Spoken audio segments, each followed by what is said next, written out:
Magandang araw po sa atin lahat. Yan, bago natin i-review itong latest model ng DJI, syempre, andito pala tayo ngayon mga idol sa The Green Tops na nasasakupan po ng City Government of Tanggob, Misamis Occidental. Yan, tignan nyo naman po mga idol ng view.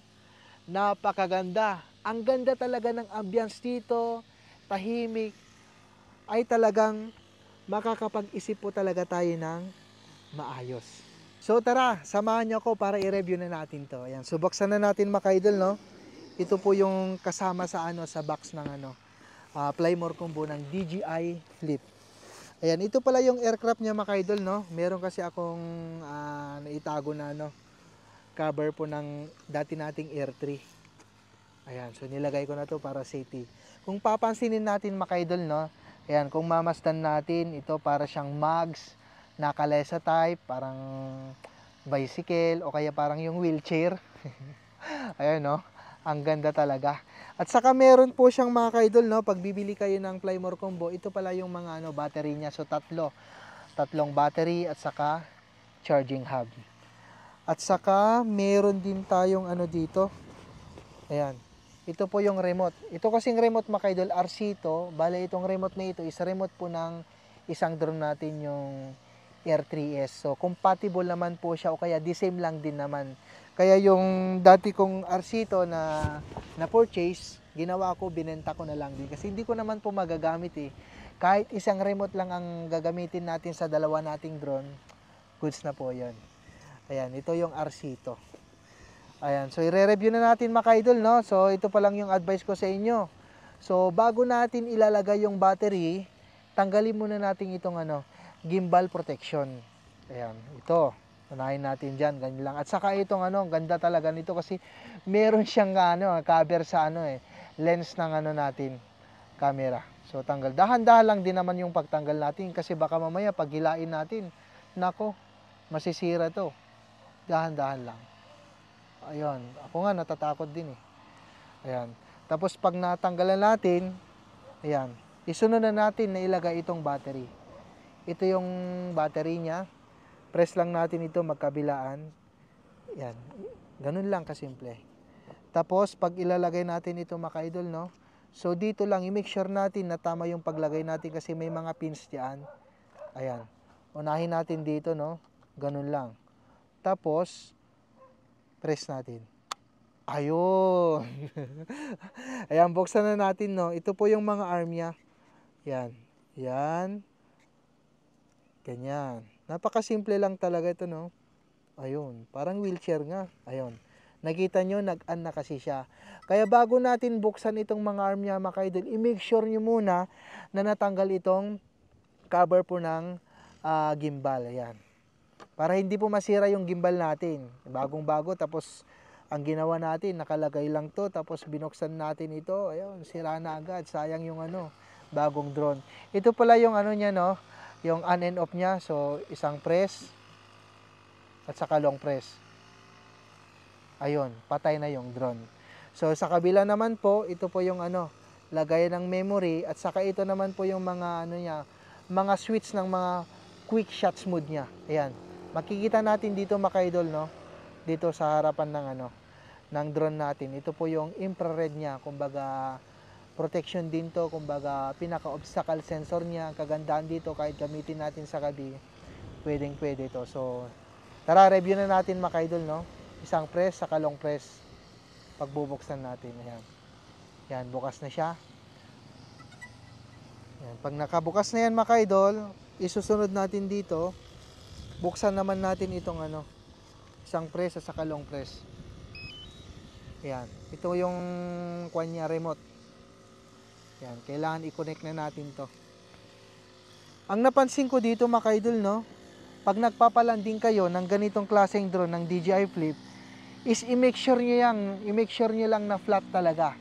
So hindi pwede sa damuhan kasi pag mamaya pag pinalanding nyo sa mga damuhan, may mga sanga-sanga, ay pwedeng masira yung propeller natin. Tingnan nyo kasi yung paglapag ko. Hindi kagaya nito, meron siyang dapat meron din siya nasa likod para hindi naman basta-basta. Pero ang advice ko lang po sa inyo mga idol, no, bago kayo magpalanding ng drone nito, ganito na lang, take off at landing. Yan, yung palad nyo na lang, ganyan lang oh. Parang parang DJI Neo, ganito na lang. Para mas safety. Nakuha po. Ayan. So, ayan, nakita natin dito mga ka-idol, no? Nakakonect na siya. Yan, so, tara! Simulan na natin tong i-review. So, unahin muna natin mga ka-idol, no? Yung quick shots mode ng DJI Flip. Follow. Take off. Home point updated. Ayan, no? Ganda, oh.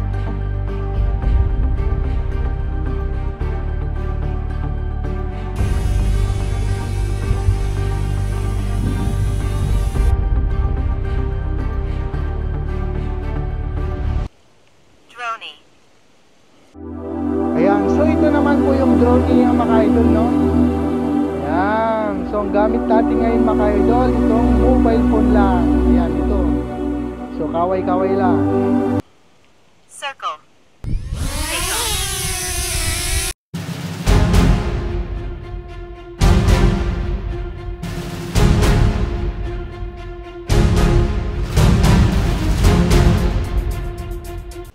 Rocket.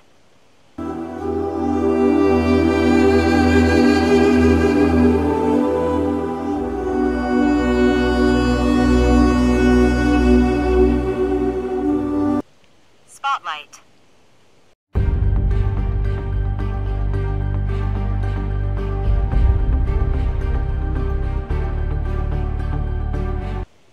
Direction track. Po yung pinakalas mga ka-idol ng quick shots po ng AI tracking ng DJI Flip. Ito yung direction track. Ayan, kahit saan ka magpunta yan mga ka-idol, no? Habang naglalakad ka, nagla-vlog ka, ayan. So susubukan naman natin mga ka-idol, no, itong manual control gamit itong mobile phone. Ayan, kung mapapansin nyo, nakaupo lang ako dito.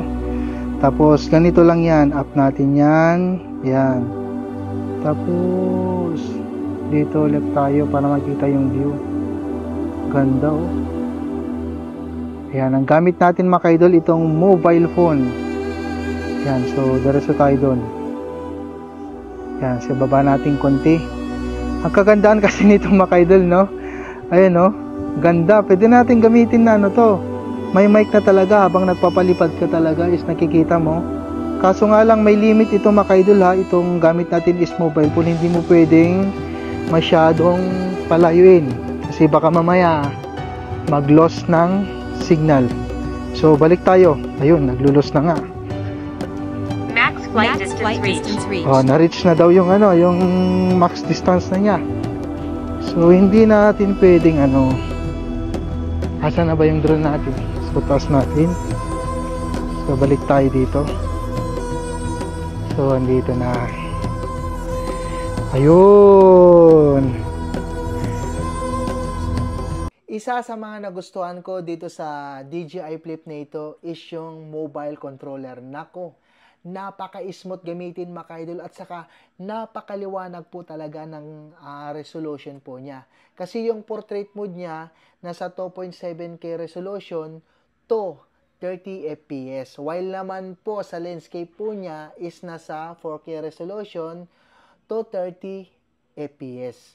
Kapag halimbawa naman po mga ka-idol, ang gagamitin natin is yung remote po niya is nasa 4K resolution to 60 FPS sa landscape. Pero yung portrait mode niya, halos the same lang po sa mobile controller. Ayan, isa din sa nagustuhan ko ito mga ka-idol, no, compare po sa DJI Neo kasi napakalayo po talaga ng difference nila. Yung image quality nito, nasa 48 megapixel. Napakalinaw, grabe, ng capture niya. Halos parehas po sila ng Mini 4 Pro. Ang Mini 4 Pro naman po, yung obstacle sensor niya, yun ang napakaganda rin talaga. So, 360 degrees. Ito naman, 361 degrees naman po yung protection dito sa propeller niya. Tignan nyo naman po, balot na balot. So, 100% na safety. Tapos, meron siyang infrared sensor ito. So, ang obstacle sensor niya talaga sa harapan lang. So, halos parehas din siya ng, meron siyang, anong tawag nito? Infrared sensor. Halos the same sila ng DJI Air 3S. So, nasa 249 grams na rin po siya. Ayan. Pero, hindi po siya nagbe-vertical mode ito. Ayan o. Hindi po siya kaparehas ng Mini 4 Pro, Mini 3 Pro, Mini 3. Ayan. So, halos the same lang din sila ng DJI Air 3S, DJI Air 3, at saka DJI Neo na nakakrop long po yung portrait mode. So, yun lang po ang gusto kong nito. I-review itong DJI Flip na ito. So, for me, overhaul, napakaswabeng gamitin ito, lalo po yung mga mahilig po sa adventure. So, solid na solid ito mga ka-idol kasi halos lumalaban po talaga. Kahit sobrang lakas ng hangin, grabe. Palaban talaga si DJI Flip. Halos the same lang din ng wind resistant po ng ng DJI Mini 4 Pro at saka itong sensor ng camera niya. Halos the same lang. So, kung nagpaplano kayo mga ka-idol na bumili kayo ng bago nyong drone, so, dito na kayo sa DJI Flip. So, yun lang po mga ka-idol. Maraming salamat po sa inyong panonood. Hanggang sa muli po. God bless.